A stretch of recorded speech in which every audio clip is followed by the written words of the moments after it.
মৌলভীবাজারে করোনায় আক্রান্ত হয়ে একই পরিবারের আপন ভাই বোন 4 জন সহ 5 জনের মৃত্যু হয়েছে। গত বছরের চেয়ে চলতি বছর ভয়াবহ রূপ নিয়েছে করোনা। রোগীদের শ্বাসকষ্টে শঙ্কা বাড়াচ্ছে স্বজনদের, আর হাসপাতালগুলোতে রোগীর চাপ বাড়ায় সংকটময় মুহূর্তে মিলছে না আইসিইউ। শ্রীমঙ্গলের মির্জাপুর ইউনিয়নের একই পরিবারের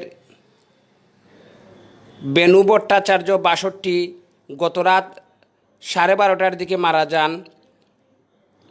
রাত 4টার দিকে বড় বোন শিলা ভট্টাচার্য 75 বছর মারা যান। সিলেটের একটি আইসিইউতে 7 দিন চিকিৎসাধীন ছিলেন। অবস্থার কোনো উন্নতি না হওয়ায় 28 জুলাই সন্ধ্যায় বাড়ি ফিরেন। মৌলভীবাজার 250 শয্যা বিশিষ্ট হাসপাতাল করোনায় 2 জনের মৃত্যু হয়েছে।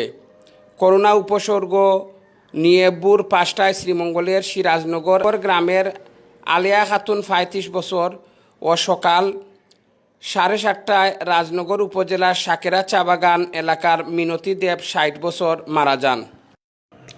মৌলভীবাজার সদর হাসপাতালে বৃহস্পতিবার 279 জন করোনা নমুনা পরীক্ষা করতে আসেন।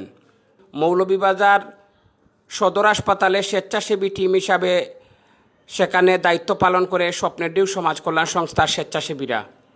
এ টিম যতদিন পর্যন্ত এই মহামারী রয়েছে স্বেচ্ছাসেবী হিসাবে নমুনা পরীক্ষায় সহযোগিতায় থাকবে। আগামী 7 আগস্ট থেকে ভ্যাকসিনের জন্য নিজ উপজেলায় করোনা পরীক্ষা কেন্দ্রে আপনারা ভোটার আইডি কার্ড নিয়ে উপস্থিত হয়ে ভ্যাকসিন দেওয়ার জন্য বিনীতভাবে অনুরোধ করছি।